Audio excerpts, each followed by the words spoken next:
৩৫,০০০ বছর পার হলো হামুসের জীবন। ৩৫,০০০ বছর পরে হামুস বলল, আল্লাহ তোরে মানি না। আমার আল্লাহ বললেন, মানিস না যেহেতু আমি রব্বে কারিমের দরবারে তোর আর কোনো জায়গা নাই। আমি আমার আল্লাহর দপ্তর থেকে তোর নাম কেটে দিলাম। হামুসের 2টা ছেলে, একটা ছেলে একটা মেয়ে জেনা করলো, জেনার মাধ্যমে একটা সন্তান হলো, নাম রাখা হলো ইবলিস। সমস্ত জিনেরা অবাধ্য হয়ে গেল, আল্লাহকে ডাকার মতো আর জিন অবশিষ্ট নাই। ফেরেশতাকে আল্লাহ বললেন, হ্যাঁ জিবরাইল, তামাম সৃষ্টির মধ্যে যত জিন আছে সব জিনগুলি তুমি হত্যা করে ফেলো। সারা পৃথিবীর মধ্যে যত জিন ছিল ফেরেশতারা আসলো, জিনেরা ফেরেশতাদের সঙ্গে মারামারি শুরু করলো। তামাম পৃথিবীর মধ্যে এক রক্তক্ষয়ী যুদ্ধ হলো। হাজার হাজার কোটি কোটি জিন, কোটি কোটি জিন ফেরেশতারা মেরে ফেললো। একটা জিন দেখতে খুবই সুন্দর, মায়াবী চেহারা, জিনের নাম হলো ইবলিস। কেবলমাত্র 1000 বছর বয়সের বালক, কেবলমাত্র 1000 বছর বয়সের বালক। ফেরেশতারা বলল, রব এত সুন্দর একটা বাচ্চা দেখলে বড় মায়া হয়। আল্লাহ ও তো কোনো অপরাধ করে নাই রব, আল্লাহ ওকে আমরা আসমান জগতে নিয়ে আসতে চাই, একটা নিরপরাধ শিশু জিন আমরা কি করে মারব? আল্লাহ বড় মায়া লাগে, তুমি যদি বলো ওকে আসমান জগতে নিয়ে আসবো, আমরা ফেরেশতারা মনে করি সে শুকুর গুজারি বান্দা হবে। আল্লাহ সুযোগ দেনে বলা, জিন দেখা যায় না, কারণ কি? আল্লাহ বলেন, আমি এই জাতি সৃষ্টি করেছি আগুনের শিখা দিয়ে। মোমবাতি জ্বালানোর পরে আগুন জ্বলে, হলুদ আগুনের পরে আরেকটা আগুন জ্বলে, সবুজ সবুজ ধরনের আকাশি কালার, এরপরে আরেকটা ধোঁয়া বের হয়। আল্লাহ বলেন, আমি এই ধোঁয়া থেকে জিন তৈরি করছি। আসতে হয়ে গেল না? পৃথিবীর সব বিজ্ঞান যদি এক জায়গা হয়, তাহলে এই ধোঁয়ার থেকে জিন বানাই দিতে পারবে?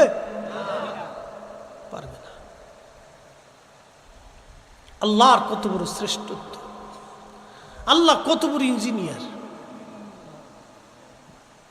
কত বড় পাওয়ারফুল আল্লাহ। সেই আগুনের শিখার থেকে আল্লাহ জিন তৈরি করলেন। এই জন্য সহসা এটা দেখা যায় না, সহসা এটা ধরা যায় না। এই মানব জাতি সৃষ্টি করার আগে এই জমিনের ভিতরে জিনেরা বিচরণ করত। তাদের বাড়ি ছিল, ঘর ছিল, দোকান ছিল, ব্যবসা ছিল, আবাদ ছিল, খাবার ছিল, ফল ছিল, ফ্রুট ছিল, সব এই জিনেদের এখানে ছিল। যেই জমিনে আজ আপনারা বসবাস করেন, এই জমিনে জিনরা বসবাস করত। দীর্ঘ বছর তারা হায়াত পাইত। জিন জাতির আদি পিতার নাম তারান্নুস, উপাধি আবুল জিন। 60,000 বছর পৃথিবীতে বেঁচে ছিল। আসতে হয়ে গেল না? 60,000 বছর পৃথিবীতে বেঁচে ছিল। এরপরে আল্লাহ জিন জাতির ভিতরে অনেক অনেক অনেক অনেক জিন আল্লাহ পাঠাইলেন। কোটি কোটি বছর জিনেরা বিচরণ করল। অবাধ্য হতে হতে হতে হতে হতে হতে হতে হতে হামুসের জমানা আসলো। হামুসের 2টা ছেলে, দুইটা সন্তান, একটা সন্তানের নাম খবিশ আর একটা সন্তানের নাম নীলবিষ। নীলবিষটা ছিল বেড়ি, খবিশটা ছিল বেড়া। 2 আপন ভাই বোন জেনা করল। এই 2 আপন ভাই বোনের জেনার মাধ্যমে জিন জাতিতে আল্লাহ একটা সন্তান দিল। এই সন্তানের নাম হলো ইবলিস। এই জিন কি হবে আল্লাহ জানে। আমার মালিক, আমার মাওলা ডাক দিলেন, এ ফেরেশতারা, তোমরা যেহেতু বলো জিন শুকুর গুজারি বান্দা হবে, তাহলে নিয়ে আসো। প্রথম আসমানে নিয়ে যাওয়া হলো আজাজিলকে। প্রথম আসমানে যাওয়ার পরে আজাজিল 1,00,000 বছর আল্লাহর ইবাদত করলো, একনিষ্ঠভাবে ইবাদত, ইখলাসের সাথে ইবাদত। কারণ ওই সময় তো শয়তান ছিল না, ও তো নিজেই শয়তান। কি কথা কন না কেন? একবারে একনিষ্ঠতার সাথে ইবাদত 1,00,000 বছর পার করছে। আল্লাহ প্রমোশন দিয়ে দিল দ্বিতীয় আসমানে, আরো 1,00,000 বছর, তৃতীয় আসমান আরো 1,00,000, চতুর্থ আরো 1,00,000, পঞ্চম আরো 1,00,000, ষষ্ঠ আরো 1,00,000, সপ্তম আরো 1,00,000। জোরে বলা যাবে সুবহানাল্লাহ। আল্লাহ খুশি হয়ে গেলেন, আল্লাহ জানে সে কি করবে। খুশি হয়ে যাওয়ার পরে আমার মালিক তাকে একটা লকব দিলেন, প্রিন্সিপাল অফ মালায়েকা, চ্যান্সেলর অফ মালায়েকা, সমস্ত ফেরেশতাদের চ্যান্সেলর, মুআল্লিমুল মালায়েকা। 4টি খানিক লকব না, মুআল্লিমুল মালায়েকা, সৃষ্টির সমস্ত ফেরেশতাদের মুআল্লিম। তাফসীরের মধ্যে আসছে সে আরশে মুআল্লার নিচে আল্লাহ ইয়াকুত, জমরদ, মণি, মুক্তা, দামি পাথর দিয়ে, জান্নাতি পাথর দিয়ে আল্লাহ তার জন্য একটা মিম্বর বানাই দিতেন। মিম্বরের সামনে বিরাট বড় প্রান্তর ছিল, বিরাট বড় প্রান্তরের সামনে কোটি কোটি ফেরেশতারা বসতো।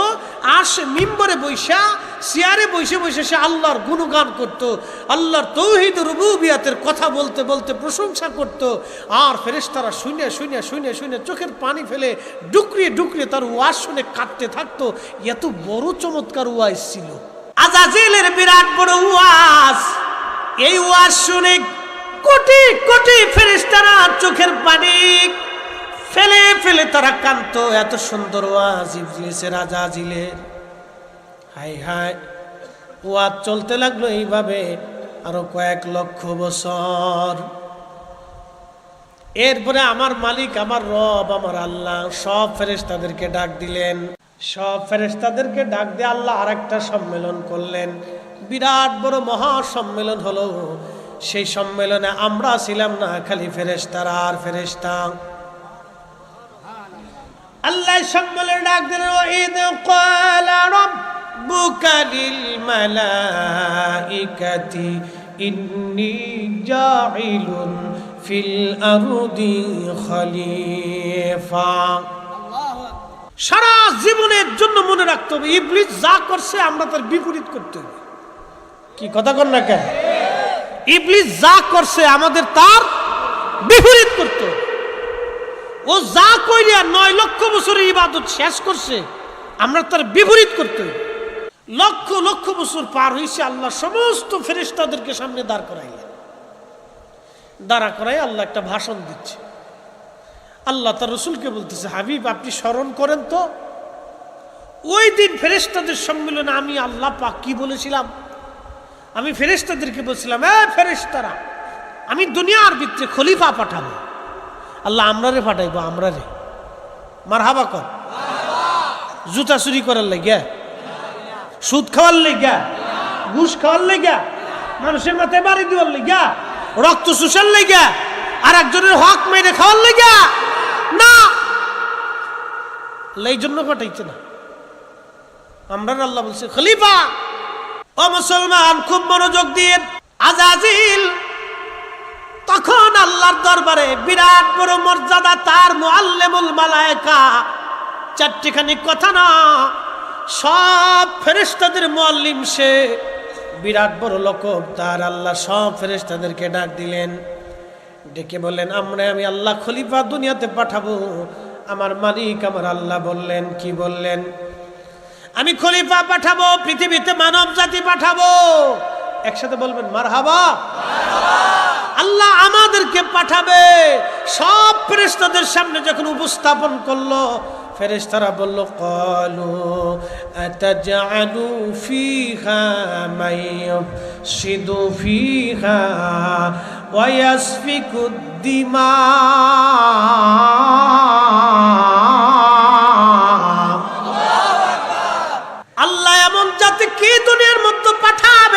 মারামারি কাটাকাটি ফাসাদ বাঁধাবে। নামাজ পড়বে না এই কথা ফেরেশতারা বলে নাই, রোজা রাখবে না এই কথা বলে নাই, যাকাত হজ করবে না এই কথা বলে নাই। ফেরেশতাদের একটা আপত্তি, আল্লাহ ওরা দুনিয়াতে যে খালি মারামারি করবে, কাটাকাটি করবে আর ফাসাদ বাঁধাবে, অশান্তি সৃষ্টি করবে, অশান্তি বাঁধাবে, এই জাতি দুনিয়া ফাটাইও না আল্লাহ। তার মানে আপনি একটু দেখেন তো, কান্দুঘরবাসী, কান্দুঘর দরবার শরীফের মুহিব্বিনেরা, কামাল্লা দরবারের মুহিব্বিনেরা, শাইখুল হাদিসের মুহিব্বিনেরা, একটু বুঝে যান তো, একটু শিখে যান। বাংলা না, পৃথিবীর এমন কোন অঞ্চল নাই যে অঞ্চলে ঝামেলা না আছে। কান্দুঘর দরবার শরীফের বাবাজিরা, ভাইরা, মা বোনেরা, আল্লাহ রাব্বুল আলামিনের ফেরেশতারা বলবো, হে রব, এমন জাতি দুনিয়ার মধ্যে কি পাঠাবেন যারা মারামারি কাটাকাটি করবে, রক্তপাত করবে, ফেসাদ করবে, সারা দুনিয়াতে খালি অশান্তি পাকাবে।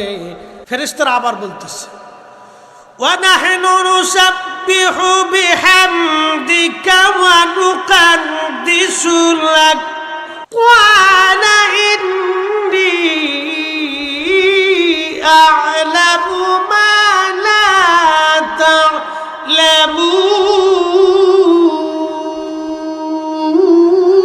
تعلمون ونحن نسبح بحمدك ونقدس لك فرشترك الله ونحن نسبح, আমরাই তো তোমার তাসবিহ করি। তুমি তো খলিফা দুনিয়াত পাঠাইবে ইবাদতের লাইগা, তো আমরাই তো করি, আমরাই তো তোমার তাসবিহ করতেছি। বিহামদিকা, তোমারই তো হামদ আমরা করি, গুণকীর্তন, প্রশংসা, যা যা দরকার আমরা করতেছি। ওয়া নুকাদ্দিসু লাক, তোমার এই পবিত্রতা ঘোষণা তো আমরাই করতেছি। দুনিয়াতে মানুষ জাতি খলিফা আর পৃথিবীতে পাঠানোর দরকারটা কি? খালি ফেসাদ করবে, অশান্তি করবে, মারামারি করবে, বউ স্ত্রী ঝগড়া করে তালাক হবে। প্রিয় মুসলমান, ফেরেশতারা বলল, রব, আমরাই তো তোমার জিকির ফিকির করি, ইবাদত করি। আমার আল্লাহ ডাক দিলেন, ক্বালা ইন্নী আ'লামু মা লা তা'লামুন, আমি যা জানি তোমরা তা জানো না। আল্লাহ কি জানে আর ফেরেশতারা জানলো না? হাকিকত কি? আল্লাহ রাব্বুল আলামিন জিবরাইলকে পাঠালেন, জিবরাইল রে যাও পৃথিবীর বিভিন্ন জায়গা থেকে মাটি নিয়ে আসো। বাংলাদেশ থেকে মাটি নিবা, ভারত থেকে নিবা, পাকিস্তান থেকে নিবা, আফগানিস্তান থেকে নিবা, ওই অস্ট্রেলিয়া, মালয়েশিয়া, থাইল্যান্ড, তারপরে আপনার কি বলে ইন্দোনেশিয়া, এরপরে এশিয়া, ইউরোপ, আমেরিকা আর আফ্রিকা, বিভিন্ন জায়গা থেকে মাটিগুলি নিবা।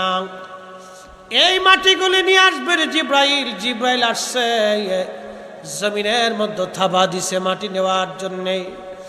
জমিন কেঁদে দিয়ে ডাক দেয়া বলে, জিবরাইল, খোদার দোহাই দিচ্ছি রে জিবরাইল, আমার থেকে তুমি মাটি নিও না। আমার থেকে আল্লাহ বান্দা বানাবে, এই বান্দারা গুনাহ করবে, অপরাধ করবে, আর আমাকে জাহান্নামের আগুনে জ্বালানো হবে। আমি মাটির সহ্য হবে না। না জিবরাইল, আল্লাহর দোহাই লাগে, তুমি আমার থেকে মাটি নিও না। জিবরাইল চলে গেলেন, ফিরে ডাক দিলেন, মালিক আল্লাহ। কি হে জিবরাইল, মাটি আনো নাই?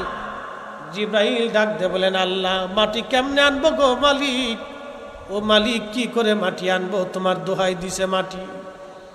মাটি কাঁদে, মাটির কান্দন দেখে আমি জিবরাইলের বড় মায়া লাগছে। তোমার দোহাই দিছে দেখে আমি মাটি আনি নাই। আল্লাহ মিকাইলে পাঠাইলেন, মিকাইল তুমি যাও। মিকাইল আইসা মাটির মধ্যে হাত মারছে। মাটি একই কথা বলে, মিকাইল রে, খুদার দোহাই দিয়ে আমারে নিও না। মিকাইল এ কথা বলার পরে মিকাইল চলে গেছে। আল্লাহ বলেন, মিকাইল বলো। মিকাইল ডাক দেখ, আল্লাহ বড় মায়া লাগছে। মাটি কান্নাকাটি করে।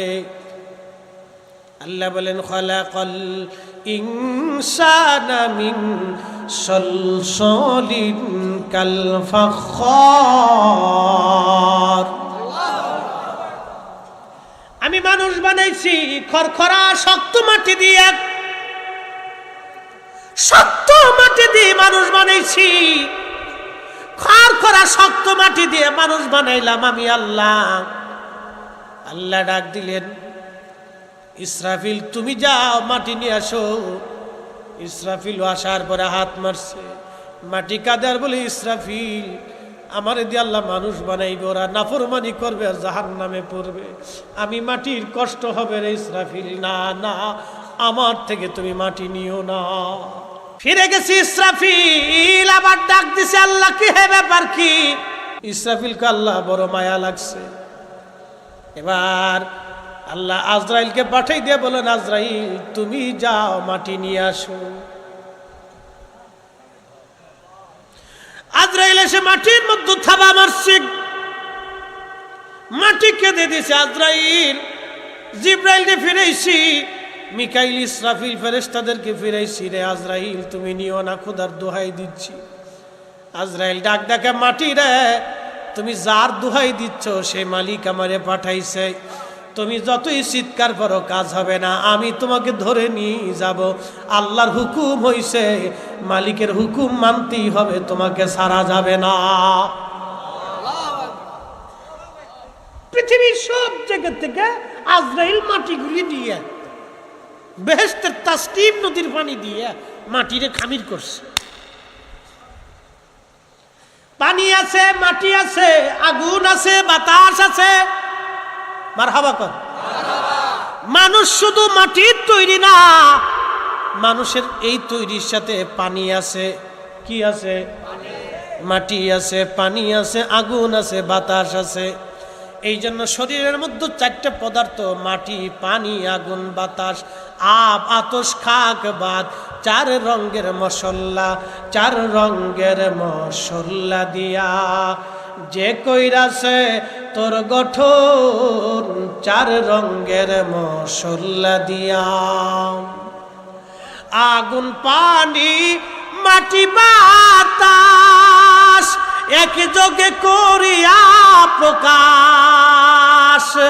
আগুন, পানি, মাটি, বাতাস একযোগে করিয়া প্রকাশ। একসাথে বলবেন মারহাবা। আল্লাহ চারটে পদার্থ দিয়ে আদম শফিউল্লাহরে আল্লাহ বানাইলেন। একসাথে বলবেন সুবহানাল্লাহ। বেহেশতের মধ্যে আল্লাহ 40 বছর পর্যন্ত দাঁড়া করে শুকাইতে লাগলেন। জান্নাতের ভিতরে ফি আইয়ি সূরাতিন মা শাআ রাক্কাবা, খুব সুন্দর সুরত দিছে। আব্বা আদমের চাইতে সুন্দর পৃথিবীতে মানুষ নাই। আমার রাসূল আলাদা, নবীর মিসাল নাই। আদম শফিউল্লাহ অনেক সুন্দর। ইউসুফ আদম শফিউল্লাহ থেকে অর্ধেক সুন্দর। সৃষ্টির মধ্যে আল্লাহ নিজ হাতে যারে বানাইছে, মারহাবা বলবেন। খুব আদর করে করে আল্লাহ নিজ হাতে বানাইলেন, কুদরতি হাতে। প্রিয় মুসলমান, খুবই মনোযোগ। হযরত আদম শফিউল্লাহকে আল্লাহ চমৎকার বানাইলেন। কোরআন আল্লাহ বলেন, লাকাদ খালাকনাল ইনসানা ফি আহসানি তাকওয়িম। ইন্না রাহমাতাল্লাহি কারীবুম মিনাল মুহসিনিন।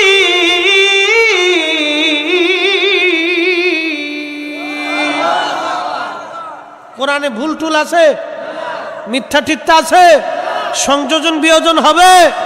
মালিক বলতেছে, নিশ্চয় আমি আল্লাহর রহমত আমার মুহসিনদের কাছে।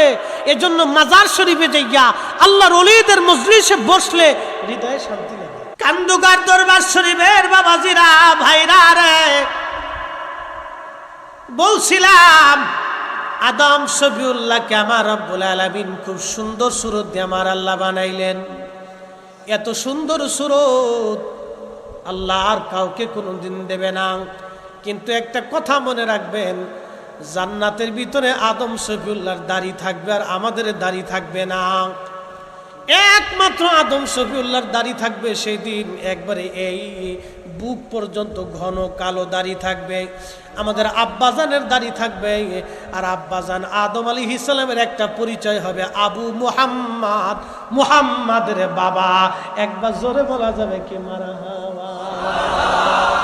আল্লাহ রাব্বুল আলামিনের প্রিয় বান্দারা, আদম শফিউল্লাহকে 40 বছর ধরে পর্যন্ত ওই কায়া, ওই বডিটা আমার আল্লাহ রাব্বুল আলামিন শুকাইতে লাগলেন। আজাজিল ইবলিস আসছে দেখার জন্য ব্যাপার কি, আল্লাহ এটা কি বানাইলো। ইবলিস ভিতরে ঢুকলো, আবার বের হইলো, ভিতরে ঢুকে দেখে ফাঁকা। ইবলিস চারপাশ দিয়ে ঘুরে কয়, না এটা দিয়ে আল্লাহর কোনো কাজ হবে না, কোনো লাভ হবে না, একবারে ভিতরে বাইরে সব ফাঁকা। ইবলিস চলে গেল, ও জানে না আমার মালিকের ইচ্ছা কি। বিশ্ববিখ্যাত মুহাদ্দিস ইমামুল কুররা হাফিজুল হাদিস মোল্লা আলী কারি মাক্কি রাহমাতুল্লাহ আলাইহি, যিনার লকব ইমামুল হারামাইন ওয়াস শরীফাইন, 2 হারামের ইমাম ছিলেন, এক মক্কার ইমাম, মদিনার ইমাম। ওনার জমানাতে ওনার সিগনেচার ছাড়া কেউ মুহাদ্দিসের খেতাব পাইতো না। তিনি মোল্লা আলী কারি মাক্কি হানাফি, বিশ্ববিখ্যাত হাদিস বিশারদ। আজ থেকে 450 বছর আগে আমার নবীর মিলাদের উপরে একখানা কিতাব লিখেছেন, মিলাদ শরীফের উপরে কিতাব লিখেছেন আল মাওরুদুর রাফি ফি মাউলিদিন নবী সাল্লাল্লাহু আলাইহি ওয়াসাল্লাম। একবার জোরে বলা যাবে কি মারহাবা। 450 বছর আগের মুহাদ্দিস ইমামুল কুররা, ইমামুল হুফাজ, ইমাম মোল্লা আলী কারি, যিনি মিলাদুন নবীর দলিল খুঁজে পায়, কিতাব লেখে, আর আমার দেশের ইমামে মিলাদুন নবী খুঁজে পায় না। তার মানে বোঝা গেল ঘাপলা আছে। হ্যাঁ আসতে বলেন কেন, জোরে বলেন কি আছে।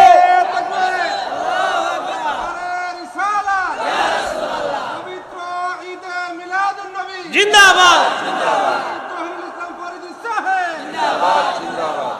ওনার আগে, ওনারও 100 বছর আগে মিলাদুন নবীর উপরে কিতাব লিখেছেন ইমাম মোল্লা হযরত আল্লামা ইমাম আবুল ফদল জালালউদ্দিন আব্দুর রহমান আস-সুয়ুতি। আল হাবিলিল ফতোয়া হুসনুল মাকাসিদি ফি আমালিল মাউলিদ। ওনারও আগে ইমামুল কুররা হাফিজুল হাদিস ইমাম জাজরি, তিনি কিতাব লিখেছেন আল মাওরুদুর রাফি আল মাউলুদুস সাদি ফি মাউলিদিল হাদি। আল্লামা ইমাম নাসিরউদ্দিন দামেশকি লক্ষ লক্ষ হাদিসের হাফিজ, মিলাদুন নবীর উপরে কিতাব লিখছে। আল্লামা ইমাম রজব হাম্বলি, তিনিও মিলাদুন নবীর উপরে কিতাব লিখেছে। মালিকি মাযহাবের ইমাম ইমাম ইবনে হাজ আল মাদখালের মধ্যে মিলাদুন নবীর পক্ষে লিখেছে। আল্লামা ইমাম ইবনু কাসির আল বিদায়া ওয়ান নিহার ভিতরে মিলাদুন নবীর প্রথম যিনি কিতাব লিখেছেন ইমাম ইবনু দাহিয়া আত-তানবীর ফি মাউলিদিল বাশিরিন নাযির, এই কিতাবের প্রশংসা ইমাম সুয়ুতি ইমাম ইবনু কাসির করেছেন। একসাথে জোরে বলা যাবে কি মারহাবা। আমরার দেশের ইমাম সাহেব যদি না পায়, আমরার দোষ না ইমাম সাহেবের দোষ? 550 650 বছর আগের আইম্মা ইকরাম মিলাদুন নবীর উপরে কিতাব লিখে দলিল সাবমিট করেছে, দলিল নাস দিয়েছে, উসুল সাবমিট করেছে মিলাদুন নবীর উপরে। এখন কেউ না বলে ওটা আমাদের ফাংশন না ভাই। যতদিন হায়াত থাকবে, হ্যাঁ শাইখুল হাদিসের রুহানি সন্তানেরা শুনে যান, কামাল্লা দরবার শরীফের রুহানি সন্তানেরা, আল্লাহর ওলির মুহিব্বিনেরা, কাদেরিয়া, চিশতিয়া, নকশবন্দিয়া, মুজাদ্দিদিয়া, যেই পীরের মুরিদ হই না কেন, যতদিন হায়াতে বেঁচে থাকব ততদিন পর্যন্ত মিলাদুন নবীর পক্ষেই থাকব। হাত উঁচা করে বলেন ঠিক কি না? এত সংখ্যক আইম্মা ইকরাম মিলাদুন নবীর উপর কিতাব লিখছে, আমরা দেশের মোল্লা তো খুঁজেই পাই না বলে। এসব দেখি কানার হাট বাজার, এক কানা কই আর এক কানারে চলো এবার ভব পারে, ওরে নজদিকানা পথ চিনে না, পর আমাকে ডাকে বারংবার, এসব দেখি কানার হাট বাজার। কয়দিন আগে আরবের এক শাইখ ওয়াজ করতেছে, হাই হাই আরাবিয়ান শাইখ, সৌদি আরবের। আল্লাহ হেদায়েত করুন। তারে প্রশ্ন করছে, নবীজি রওজা শরীফের জিয়ারতের উদ্দেশ্যে নিয়ত করে সফর করে আসার কোনো সুযোগ বিধান ইসলাম কি বলে? উনি বলছেন শিরিক এবং হারাম। কি চিন্তা করছেন সে কোন জায়গা ফতোয়া দিছে? রাসূলের রওজা উম্মত জিয়ারত করবে। আরে মদিনার মসজিদে মানুষ নবীর জন্য যায়, আমরা রাসূলের জিয়ারতে নবীর কদমে দাঁড়িয়ে হাজিরা দেওয়ার জন্য মক্কা থেকে মদিনায় আমরা যাই। কথা বলেন ঠিক কিনা? ও শিরিক আর হারামের ফতোয়া দিচ্ছে। হেতামুল্লাহ সৌদি আরবে আছে, হেতামুল্লাহ দিয়ে এ জমিনে দিন কায়েম হয় নাই, এ জমিনে দিন কায়েম হয়েছে শাহজালালের মাধ্যমে, শাহপরানের মাধ্যমে, খানজাহান আলীর মাধ্যমে, কামরুদ্দিন রুমির মাধ্যমে, মুজাদ্দিদ আল ফিসানির মাধ্যমে, হযরত খাজা বাকি বিল্লাহর মাধ্যমে, হযরত কুতুবউদ্দিন কাকির মাধ্যমে, নিজামউদ্দিন আউলিয়ার মাধ্যমে, খাজা মাইনুদ্দিন চিশ আজমারি সঞ্জারি আউলিয়া کرامের মাধ্যমে দিন পেয়েছি। তাদের দেওয়া দেখানো দিন চলবে। কথা বলেন ঠিক কিনা? প্রিয় কান্ধুগা দরবারের মুহিব্বিনেরা, খুবই মনোযোগ দিয়ে শুনিয়া যান। আদম সফিউল্লাহকে সুন্দর করে আল্লাহ বানানোর পরে আল্লাহ পাক আল্লাহ রাব্বুল আলামিন আদম সফিউল্লাহর পবিত্র দেহের মধ্যে রূহ সঞ্চার করলেন। ওয়ায়াসআলুনাকা আনির রূহি কুলির রূহু মিন আমরি রাব্বি। আল্লাহ বলে, হাবিব রূহ কি জিনিস? কাফেররা প্রশ্ন করে, আপনি জবাব দিয়ে দেন, এই রূহটা আমি আল্লাহর হুকুম, আল্লাহর হুকুমে আসছি, আবার চলে যাব। ও মুহিব্বিনেরা, ও আশিক রাসূলেরা, একটা কথা বলে দিয়ে যাই, হাইয়া আলাস সালাহ বলার পরে আর ঘরে থাকা যাবে না, দোকানে থাকা যাবে না, আর আপনি চায়ের দোকানে বসা যাবে না, আড্ডায় থাকা যাবে না, কাজে থাকা যাবে না, নামাজে চলে আসা লাগবে। তাহলে আপনি আল্লাহর প্রকৃত বান্দা হতে পারবেন। কথা বলেন ঠিক কিনা? আদর করে আল্লাহ বানাইছে, আদর করে আল্লাহ বানাইছে। রুহু ফুকাই দেওয়ার পরে রুহু ফিরে আসে। বিশ্বখ্যাত মুহাদ্দিস মোল্লা আলী কারি মাক্কি আল মাওরুদুর রাবির মধ্যে তিনি লেখেন, রুহু ফিরে চলে আসার পরে আল্লাহ বলেন, রুহু কেন ফিরে আসলা? বলে, মালিক মাওলা এমন একটা জায়গা তুমি পাঠাইলা, খালি অন্ধকার, এখানে থাকার কোনো পরিবেশ নাই। আল্লাহ ডাক দিলেন, ও রুহু, থাকার ব্যবস্থা তোমার করতেছি। এমন সময় আমার মালিক, আমার মাওলা নূরে মুহাম্মাদি সাল্লাল্লাহু আলাইহি ওয়াসাল্লাম, আমার নবীর পবিত্র নূর মুবারক আদম শফিউল্লাহর পৃষ্ঠদেশে, আদম শফিউল্লাহর সুলবের ভিতরে আমার আল্লাহ পাক স্থাপন করে দেওয়ার সঙ্গে সঙ্গে পুরা দেহখানা নূরে নূরান্বিত হয়ে গেল। এজন্য আদমের নাম আবু মুহাম্মদ, মুহাম্মাদের বাবা। মারহাবা কর, মুহাম্মাদের কথা কর, মুহাম্মাদের জান্নাতে এই নামে পরিচয় হবে। হযরত আদম শফিউল্লাহ আবু মুহাম্মদ। দাড়ি থাকবে ঘন কালো, শুধু একজনের দাড়ি থাকবে, তিনি আমাদের আব্বাজান, আমাদের আব্বাজান আদম আলাইহিস সালাতু ওয়াস সালাম। তিনার পরিচয় হবে আবু মুহাম্মদ। জান্নাতের ভিতর রন্দে রন্দে তাকে চিনবে আবু মুহাম্মদ বলে। মুহাম্মাদের বাবা, মুহাম্মাদের বাবা। নূরে মুহাম্মদ দেওয়ার পরে আল্লাহ রূহ ফুকাই দিলেন। তাহলে রূহ আগে না নূর আগে? কথা কর না, রূহ আগে না নূর আগে? নূরে মুহাম্মদি আগে, রূহ গেল পরে। এজন্য পৃথিবীতে যারা নবীর গোলামি করবে, নবীর পক্ষে যারা থাকবে, তারা ওই প্রকৃত ঈমানের স্বাদ তাদের অন্তরে আসবে। প্রকৃত ঈমানের স্বাদ তার অন্তরে লাগবে। যারা নবীর গোলামি করবে, প্রকৃত ঈমানের স্বাদ তাদের অন্তরে আসবে। এই জন্য আল্লাহ রাসূল বলেন, লা ইউমিন ইমানদার তুমি হবে না হাত্তা আকুনা হাব্বা ইলাইহি মিন ওয়ালিদিহি ওয়া ওয়ালাদিহি ওয়ান নাসি আজমাইন। সন্তান সন্ততি পিতা মাতা জমি জমা টাকা পয়সা মান সম্মান দুনিয়াদারি রাজা বাদশা দল বেদল বাড়ি গাড়ি স্ত্রী পুত্র পরিজন তোমার যা কিছু আছে সব কিছুর চাইতে যদি আমি নবীকে ভালো নাই বাসো ঈমানের স্বাদ তুমি নিতে পারবে না, ঈমানের স্বাদ তুমি পারবে না, ঈমানের স্বাদ পাবে না। জীবনের চাইতে যদি নবীকে প্রাধান্য দাও ঈমানের স্বাদ পাওয়া যাবে, ঈমানের স্বাদ পাওয়া যাবে। আল্লাহ কবুল করুন, আওয়াজ তুলে জোরে বলেন আমিন। হে রাসূল তোমায় ভালোবাসি অন্তরে শুধু মুখে নয়, জান্নাতের আশায় নয় হে রাসূল, জাহান্নাম কেউ ডরি না। তোমায় পাওয়ার আশায় মন ছুটে যায় মদিনায়, তোমায় পাওয়ার আশায় মন ছুটে যায় মদিনায়, এ আশিকে দিদার দাও না আর দূরে থাকিও না, এ আশিকে দিদার দাও না আর দূরে থাকিও না। হে রাসূল তোমায় ভালোবাসি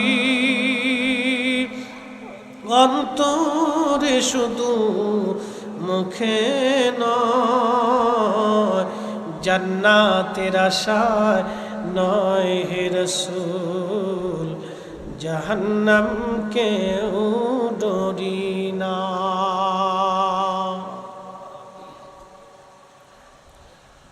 প্রশ্ন রাখতে পারেন মুফতি ফরিদি, জান্নাতের ভিতরে নবী আদম শফিউল্লাহ জান্নাতে, আমার নবীজিও তখন জান্নাতে। সুবহানাল্লাহ বলবেন। আদম শফিউল্লাহরে আল্লাহ বানাইয়া পরিপূর্ণ জীবন দিয়ে আদম শফিউল্লাহ জীবন পাইলেন।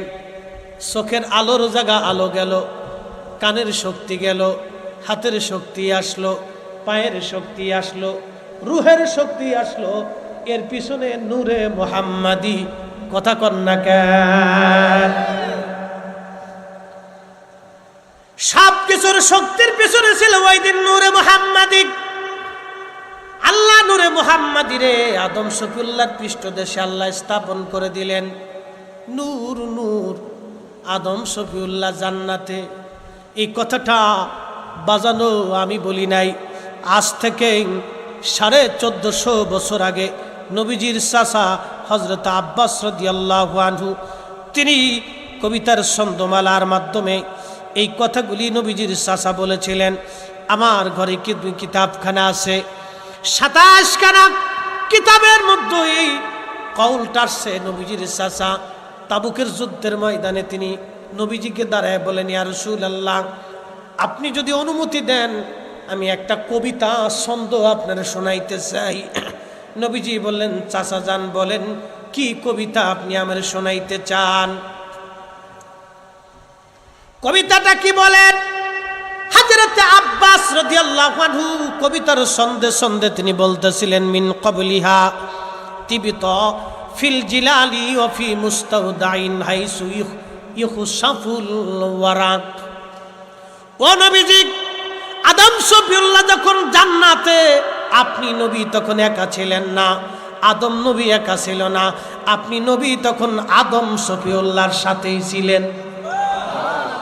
না হইছে না? আরো জোরে কালিমুল্লাহ আলী কারি মাক্কি লেখে নাই, 1450 বছর আগে রাসূলের চাচা বলতেছে, 30,000 সাহাবী উপস্থিত। মারহাবা কর। কত হাজার? আমরা কয় হাজার? 30,000 সাহাবী বদরের যুদ্ধের ময়দানে 30,000 সাহাবীর সামনে নিয়া চাচা বলতেছে, নবী গো অনুমতি দিলে ভাতিজার প্রশংসা করব। বলে, বলেন চাচা কি কবিতা গাবেন? আমাদের দেশের ছেলেরা মাঝে মধ্যে নবীর নাত গায় না? গায়নি? গায়, গাইলে ভালো, অনেক ভালো, সুন্নত সাহাবা। কারো অন্তরে যদি নাতে রসুল ভালো না লাগে, বুঝবেন ওর অন্তরে শয়তান বইছি। ও আজাজিলের খালাতো ভাই, ইয়াজিদের চাচা। বলে, হুজুর এটা কইলেন কে? কারণ আমাদের দেশে আবার ইয়াজিদের কিছু প্রশংসার লোক আছে, ইয়াজিদুর রহমতুল্লাহ আলাইহি। ওই ইয়াজিদের খালাতো ভাই লাগে। ইয়াজিদরে ভালো মানুষ বানাইছে। কি চমৎকার শয়তান, চিন্তা করতে পারছেন? শয়তানে হাসার কয়, ভাই তোর মতো খলিফা যতদিন দুনিয়াতে আছে আমার আর চিন্তার কারণ নাই, তুই দারুণ সাইজ করে দিতেছিস, যা সালাই দি, তোর খেলাফত দিয়ে গেলাম আমি যাইকে। বুঝবেন কেউ যদি ইয়াজিদের প্রশংসা করে বর্তমানে, তাহলে বুঝবেন ওই হলো ইয়াজিদের অরিজিনাল বর্তমান 1 নম্বর দালাল। ওর পিছনে নামাজ পড়ার শয়তানের পিছনে নামাজ পড়ার মধ্যে কোনো তফাৎ নাই। আল্লাহু আকবার, কসম খোদার কোনো তফাৎ নাই। ও আজাজিলের ভাই।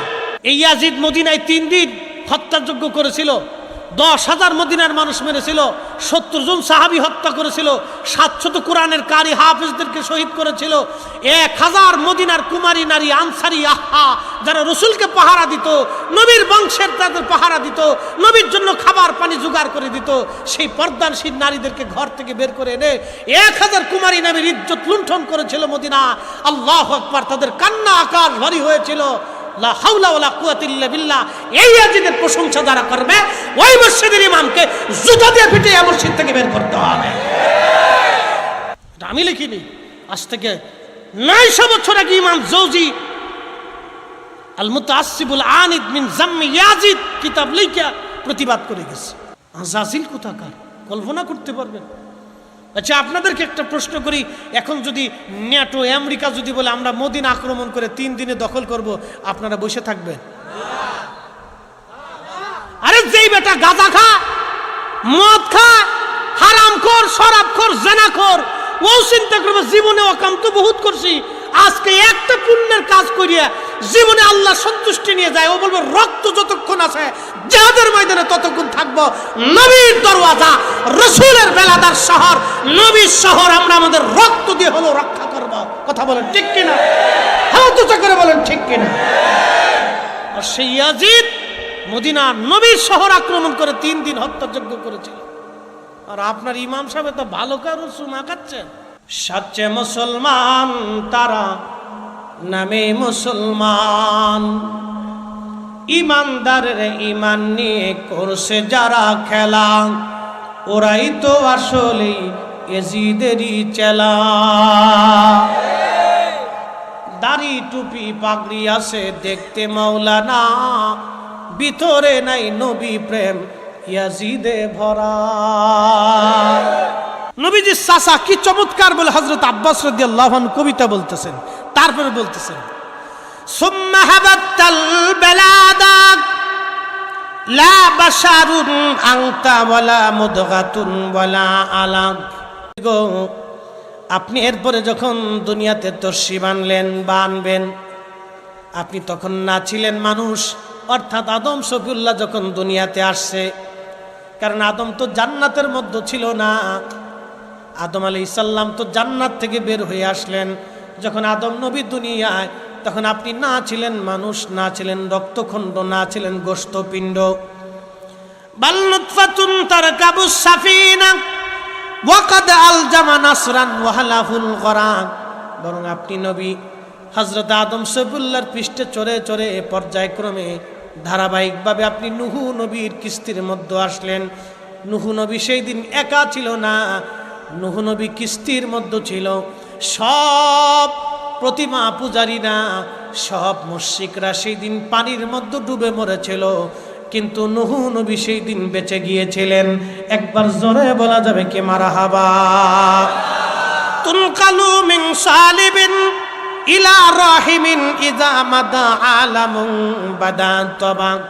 নবী গো আপনি যখন দুনিয়াতে আসলেন, আদম শফিউল্লাহর চুল থেকে আম্মাজানের রেহেম, আম্মা জানের রেহেম থেকে হযরতে শীষের চুল, শীষের চুল থেকে তার বিবির রেহেম, রেহেম থেকে চুল, চুল থেকে রেহেম, পবিত্র রেহেম, পবিত্র চুল বা রেহেম করে করে আল্লাহ আনতে আনতে আনতে আনতে আনতে আনতে আল্লাহ আনতে আনতে এরপরে আল্লাহ চাচা যান বলেন ওয়া আনতা লাম্মা উলিদতা আশরাকাতিল আরদু ওয়া দাআত বিনুরিকাল উফুক।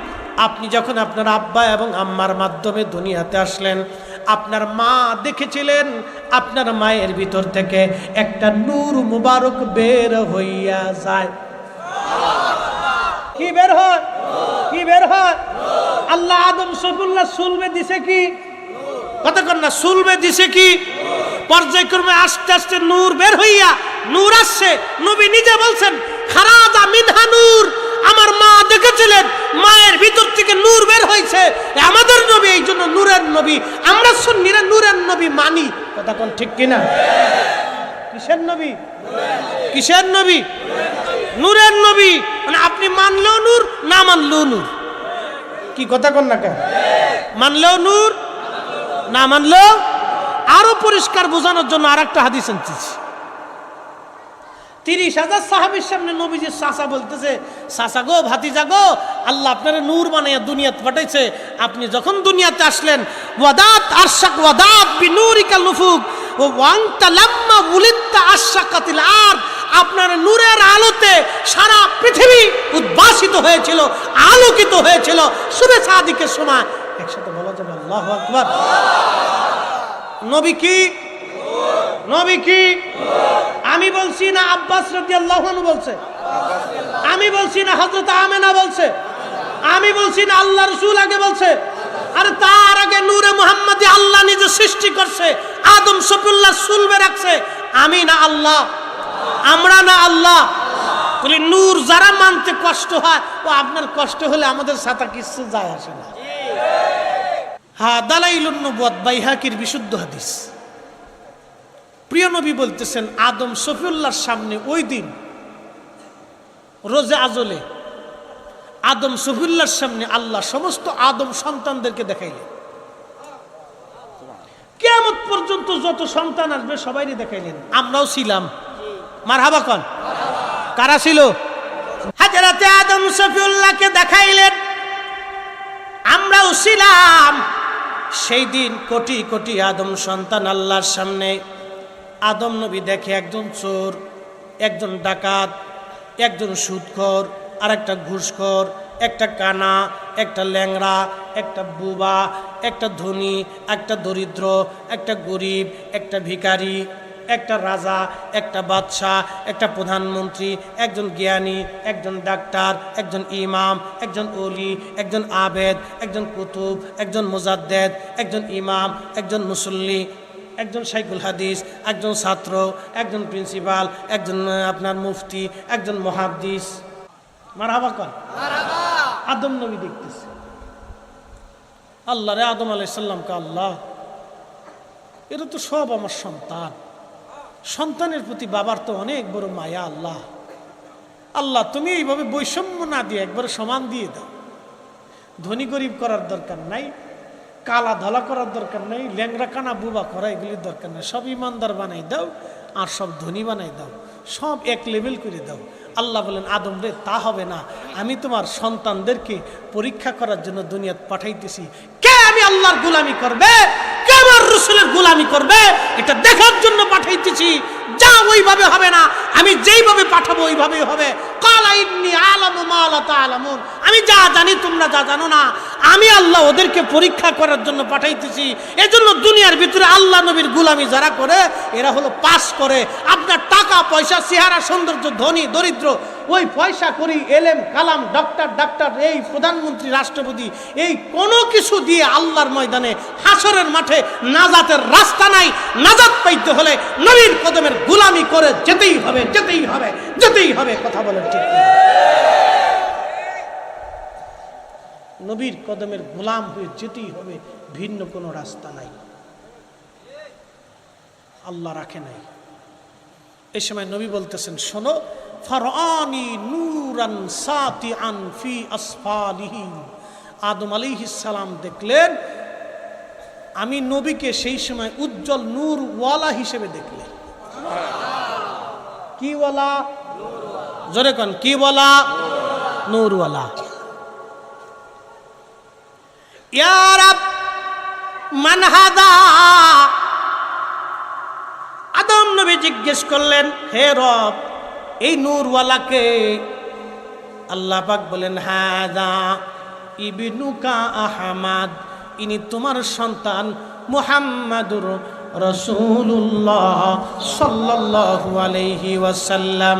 একবার জোরে বলা যাবে কি মারহাবা? আল্লাহ বলেন তোমার ছেলে, তোমার সন্তান মুহাম্মদ। আদম নবীকে আল্লাহ বলতেছেন তোমার সন্তান। তার মানে আদমকে আমাদের সাথে পরিচয় করার আগে নবীর ব্যাপারে আল্লাহ নিজে বলছেন তোমার সন্তান। এজন্য জান্নাতের ভিতরে আদমের পরিচয় হবে আবু মুহাম্মদ, মুহাম্মাদের বাবা। একসাথে বলবেন না মারহাবা? মুহাম্মাদের, কারণ ওই সময় আল্লাহ প্রথম পরিচয় করেছে ইবনুকা আহমদ, তোমার ছেলে মুহাম্মদ হবে। শোনো আদম হুয়াল আউয়াল, সৃষ্টিতে তিনি প্রথম, ওয়া হুয়াল আউয়াল ওয়াল আখির, এবং নবী হিসেবে শেষ নবী, ওয়া হুয়া আউয়ালু শাফি। কিয়ামতের ময়দানে আমার কাছে ইনি সর্বপ্রথম সুপারিশ করনে বলা। ইনার আগে কেউ সুপারিশ করতে পারবে না, ইনার পরে আর কেউ নবী হবে না, আর ইনার আগে কেউ সৃষ্টি হয় নাই, ইনার আগে আমাকে আল্লাহ বলে কেউ স্বীকারও করে নাই। ইনি প্রথম নবী, ইনি শেষ নবী, ইনি প্রথম সৃষ্টি। একসাথে বলা যাবে মারহাবা? আমি বলছি না আল্লাহ বলছে? আল্লাহ বলছে, আমি বলি নাই। আদম ইনি তোমার সন্তান, ওয়াল আউয়াল, সৃষ্টিতে প্রথম, নবী হিসেবেও প্রথম, মানব হিসেবেও প্রথম, কালেমা পড়া হিসেবেও প্রথম। আমি আল্লাহকে এ নবীর আগে কেউ আল্লাহ বলে ডাক দেয় নে। আদম পরিচয় দিলাম ইনি তোমার সন্তান। ফারআনি নূরান সাতিয়ান ফি আসফারিহিম। আদম বলে আল্লাহ এত সুন্দর নূরওয়ালাকে তো চিনলাম না। আল্লাহ বলেন হাদা ইবনুকা আহমদ, ইনি তোমার সন্তান মুহাম্মদ। তার মানে বোঝা গেল বাবারে আল্লাহ মাটি দিয়ে বানাইছে, কিন্তু সন্তান রে আল্লাহ নূরওয়ালা করছে। বাবা মাটিওয়ালা, সন্তান নূরওয়ালা, বাবা মাটিওয়ালা, ছেলে নূরওয়ালা। কি কথা কন না কে? কি বাবা কিওয়ালা? একসাথে বলেন বাবা কিওয়ালা, ছেলে কিওয়ালা? বাবা কিওয়ালা, ছেলে কিওয়ালা? একসাথে বলবেন না মারহাবা? নবী নূরওয়ালা। এখন আপনি মানলেও নূর, না মানলেও নূর, মানলেও নূর, না মানলেও নূর। রাসূল নিজে বলছেন ফারআনি নূরান সাতিয়ান, যখন আমি নূর ছিলাম তখন আমার আব্বা মাটির তৈরি মানব আদম ছিল পরিপূর্ণ আদম। ওই সেকেমে আল্লাহ আমাকে ঢুকাইছেন। ওই সেকেম হইয়া নবীজির চাচা আব্বাস বলতেছেন তুনকালু মিন রাহিমিন ইলা সালিমিন রাহিমিন ইদা মাদা আলামুন বাদা তবাক। আপনাকে রেহেম করে সেল, সুলভ করে রেহেম, পর্যায় ক্রমে পবিত্র রেহেম আর সুলভ করে আল্লাহ যুগের পর যুগ আবর্তন বিবর্তন করাইয়া আব্দুল্লাহ এবং আমেনার মাধ্যমে আল্লাহ যখন আমেনার থেকে আপনাকে বের করে নিয়ে আসলো, তখন আমেনা দেখতেছে খারাজা মিনহা নূর। ওই আমেনার ভিতর থেকে একটা নূর বের হয়ে গেল। ওই নূরের আলোতে অন্ধকার শুবে সাদিকের সময় কুসুরুস শাম, শামের রাজপ্রাসাদ একবারে পরিষ্কার দেখা যাইতেছিল। একবার জোরে বলা আল্লাহু আকবার। নবী কিওয়ালা, আদম সফিউল্লাহ কিওয়ালা, বাবা মাটিওয়ালা, ছেলে কিওয়ালা। আল্লাহ আনতে পারেনি, পাওয়ারটার মানে দুর্বল। আমরা দেশের ওই যারা মানে না এদের কাছে মানে আল্লাহর জিগেল লাগছে। নবী কি চাইছিলেন না আল্লাহ ইচ্ছা করে দিছে? আল্লাহ হাবিবুল্লাহ তারে বানাইছে, নবী চাইছিলেন না ইচ্ছা করে দিছে? আল্লাহ ইচ্ছা করে দিছে। তিনি রহমাতুল লিল আলামিন, নবী কি চাইছে না আল্লাহ দিছে? আল্লাহ ইচ্ছা করে দিছে। তিনি শ্রেষ্ঠতম রাসূল, ইমামুল মুরসালিন, নবী চাইছে না আল্লাহ ইচ্ছা করে দিছে? না চাইতেই নবীকে আল্লাহ দিছে। আমরা সেই নবীর উম্মত, মানলেও ভালো, যে মানবে তাও ভালো, না মানলে আমার নবীর কিচ্ছু আসে যায় না, আমরা সুন্নিয়তের কিচ্ছু আসে যায় না।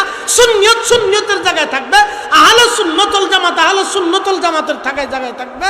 আপনার ঈমান আমল আকীদা নিয়ে আপনি কবরে চলে যাবেন, কিয়ামতের মাঠে আপনাকে জিজ্ঞাসা উত্তর দিতে হবে, কবরেও আপনাকে উত্তর দেওয়া লাগবে। ও ছাতা আমাদের কিচ্ছু যায় আসে টাসে না। রসুল কারীমের পেশাব মুবারকও যদি পাইতাম তো পৃথিবীর সব ধন সম্পদের চাইতে ওই পেশাব মুবারক আমাদের কাছে বেশি দামি। কথা কোন ঠিক কিনা? যার পেশাবকে আমরা এত পরিমাণে দামি বলি, তাকে কি পরিমাণে দামি মনে করতে পারি? আল্লাহ দিছে, আমরা দেই নাই। কথা কোন ঠিক কিনা? আল্লাহ নিজে দিছে। সহিহ মুসলিমের ভিতরে একটা হাদিস আসছে, এক সাহাবী নবীর জন্য ইয়ামান থেকে একটা চাদর আনছে। চাদর এনে আল্লাহর হাবিবের সামনে উপস্থাপন করে বলেন, হুজুর আমি আপনার জন্য ইয়ামান থেকে চাদর আনছি। আল্লাহর হাবিব চাদরটা নিলেন, গায়ে লাগাইলেন।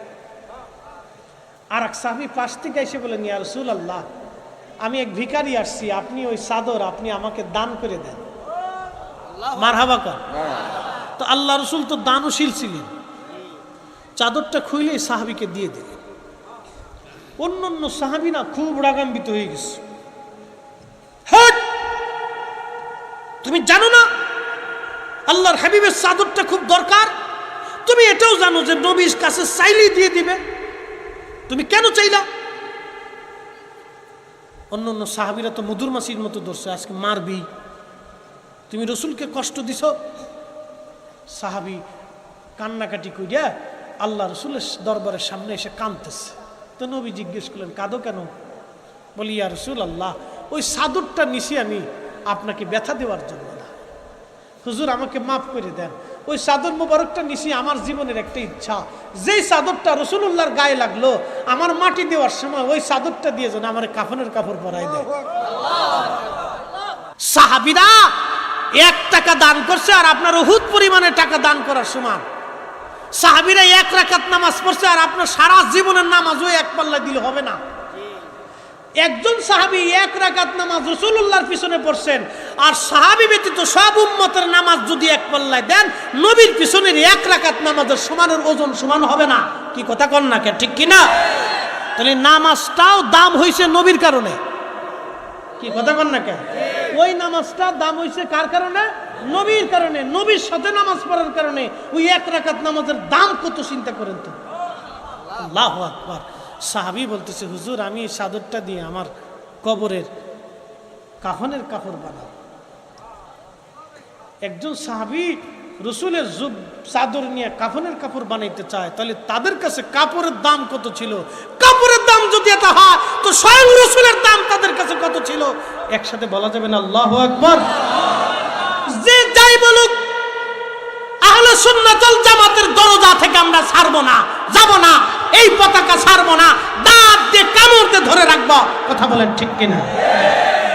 আদম সফিউল্লাহ জান্নাতে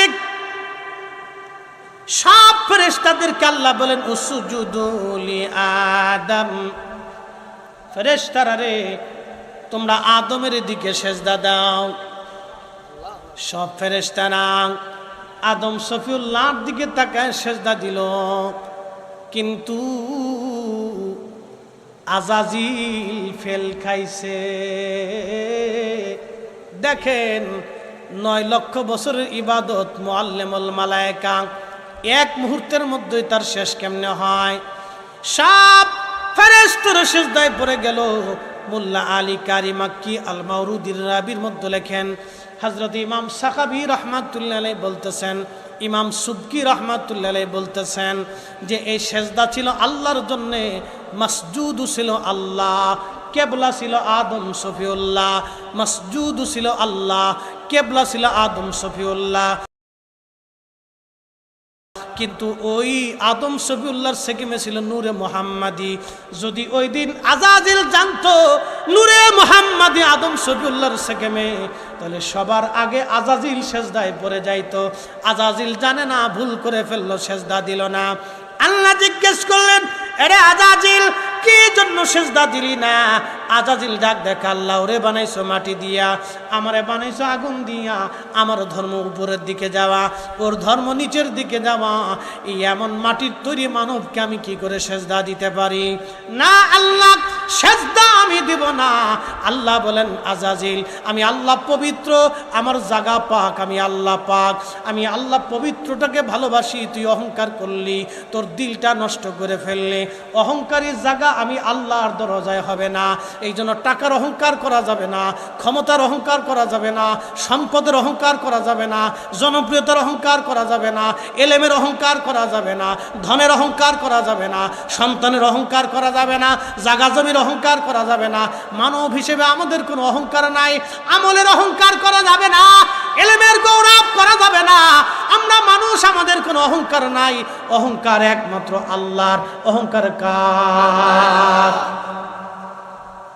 আদম সবিল্লাহ অহংকার করলো, আল্লাহর সাথে তর্ক করলো। আল্লাহ রাব্বুল আলামিন বলেন দূর হয়ে যা, বিতাড়িত হয়ে যা, আমি আল্লাহর দরজায় আর তোর কোনো জায়গা নাই। তার মানে আজাজিল যা করলো আমাদের উল্টা তাই করা লাগবে। আজাজিল অহংকার করলো, সেজদা দিল না, আমাদেরকে সেজদা দেওয়া লাগবে, আর আল্লাহর দরবারে মাপ চাইতে হবে। আমরা যখন সেজদা দিব, আল্লাহর দরবারে মাপ চাবো, আমার আল্লাহ আমাদের জীবনের গুনাহগুলি তখন মাফ করে দিবে। কি কথা কোন ঠিক কিনা?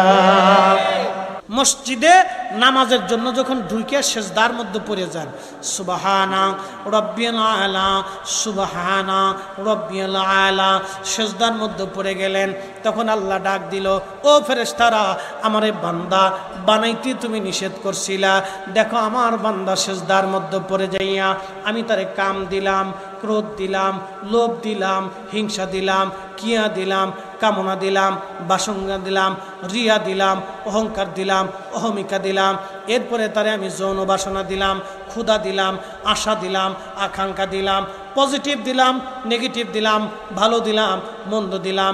এরপরেও শয়তান আজাজিল তার পিছনে লেগে আছে।